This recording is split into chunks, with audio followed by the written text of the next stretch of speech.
દર વર્ષની જેમ આ વર્ષે પણ હજીરાના બોટ પોઈન્ટ ઓવારો ખાતે ગણપતિ બાપ્પાની પ્રતિમાનું વિસર્જન કરવામાં આવી રહ્યું છે। 10 દિવસ સુધી ભક્તોએ આ ઉત્સાહ ઉજવ્યો છે, જેમાં ખાસ કરીને નિયમિત પૂજા, આરતી, ભજન, કીર્તન અને ધાર્મિક કાર્યક્રમોનું આયોજન કરી આજે બપ્પાને આ શુભની વિદાય આપી છે। આજે વિસર્જનના દિવસે ભક્તોએ ધૂપ, દીપ અને ફૂલથી સજ્જ ગણપતિ બાપ્પાની વિદાય આરતી ઉતારી। ગણપતિ બાપ્પા મોરયા, ઉદચ્યા વર્ષી લૌકરિયાના જય ઘોષ સાથે ભક્તિ ભાવે ભરપૂર વાતાવરણ સર્જાયું। અનેક ભક્તોની આંખો આંસુથી ભીની હતી, કારણ કે તેમને પ્રિય બાપાને વિદાય કરવું પડ્યું। વિસર્જન યાત્રા હજીરાના મુખ્ય માર્ગો થઈને આગળ વધી અને અંતે બોટ પોઈન્ટ ઓવારો ખાતે પહોંચી। સ્વયંસેવકો અને સ્થાનિક પ્રશાસનની કડક નિગરાની હેઠળ બાપાની મૂર્તિનું પર્યાવરણને ધ્યાનમાં રાખીને વિસર્જન કરવામાં આવ્યું હતું। આ સમગ્ર કાર્યક્રમ શાંતિપૂર્ણ અને અત્યંત ભવ્ય રીતે સંપન્ન થયો। રાધાકૃષ્ણ ગ્રુપના સ્વયંસેવકોએ આ વાર્ષિક ઉત્સવની સફળતા માટે તમામ ભક્તોને સ્થાનિક વાસીઓનો આભાર વ્યક્ત કર્યો છે। તેમણે આગામી વર્ષે પણ વધુ ભવ્ય રીતે બપ્પાના સ્વાગત અને આયોજન માટેની તૈયારી બતાવી છે। આજે હજીરા ખાતે બોટ પોઈન્ટ ઓવારો રાધાકૃષ્ણ ગ્રુપ દ્વારા જે ચલાવવામાં આવે છે, સવારે 6:30 વાગ્યાથી વિસર્જનની તૈયારી શરૂ થઈ ચૂકી છે। અત્યાર સુધી અંદાજિત 200થી પણ વધારે નાની મોટી ગણેશ પ્રતિમાનું વિસર્જન થઈ ચૂક્યું છે અને પાણી પણ એટલું પૂરતું હોય તમામે તમામ હાઇટની મૂર્તિઓ ઇઝીલી વિસર્જન થાય છે। કેટલી ક્રેનો મૂકવામાં આવી છે? ટોટલ અમારી 11 ક્રેનો મૂકવામાં આવી છે અને એક સ્ટેન્ડ બાય ક્રેન છે। ટોટલ 12 ક્રેન છે। 600થી પણ વધારે સ્વયંસેવકો આ વિસર્જનમાં જોડાઈ ચૂક્યા છે અને સવારથી જ અમારા તમામ સ્વયંસેવકો ખડે પગે સેવા આપી રહ્યા છે।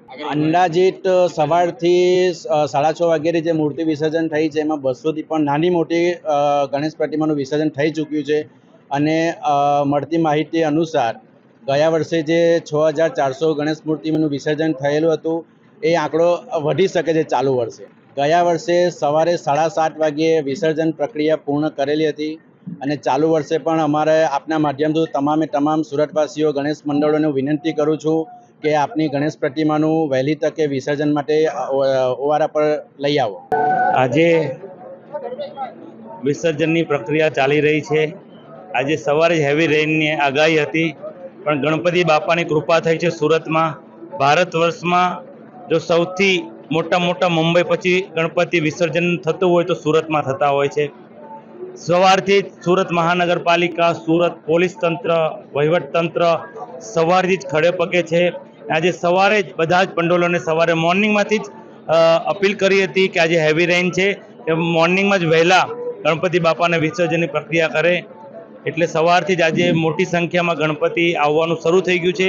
ગણપતિ બાપાની કૃપા થઈ ગઈ છે। ઉકાઈમાંથી પણ જે દર વર્ષે પાણી અમારે છોડવું પડે, એ વખતે છોડવાનું નથી, પણ પાણી આવી જ રહ્યું છે। એટલે 2.5 લાખ ક્યુસેક પાણી અત્યારે કોઝવે પરથી જઈ રહ્યું છે। એટલે પ્રક્રિયા વિસર્જનમાં ગણપતિ બાપાને જે અમારે ઉકાઈમાં દર વખતે કહેવું પડતું હતું પાણી છોડો, તો આ વખતે ભગવાન ગણપતિ બાપાની કૃપાના હિસાબે સારું થયું છે। હું તમામ ગણપતિ પંડાળોને અપીલ કરું છું, વહેલામાં વહેલી તકે વિસર્જન માટે નીકળી જાય તે માટે અપીલ કરું છું કે મોડી સાંજ લગીન લોકોમાં ટ્રાફિકનું ભારણ નહીં રહે। અને મહાનગરપાલિકા દ્વારા 22 કૃત્રિમ તળાવ બનાવ્યા હતા, એમાં ડક્કા ઓવારો પર વિસર્જન પ્રક્રિયા પાણીનું સ્તર ઊંચું હોવાથી સ્કીપ કર્યું છે। એના હિસાબે 3 ઓવારાના 3 ઝોનમાં ઓવારા ડાયવર્ટ કર્યા છે, તેની પણ અપીલ કરું છું। ફરી એકવાર સુરત શહેર પોલીસ અને સુરત મહાનગરપાલિકાના તમામ અધિકારીઓને અભિનંદન આપું છું। સવારથી જ ખડે પગે ઊભા છે। અમારા વોલેન્ટિયર છે, જેટલા પદાધિકારીઓ છે, હોદ્દેદારો છે, સર્વપ્રથમ તો હું આ બધાને ખૂબ અભિનંદન આપું છું કે આ આપણા સુરત શહેર એક એવા શહેર છે પૂરા દેશમાં જ્યાં મુંબઈ પછી સૌથી વધારે ભગવાન શ્રીજીની સ્થાપના થતી હોય છે અને એના ધૂમધામથી વિસર્જન કરવામાં આવે છે।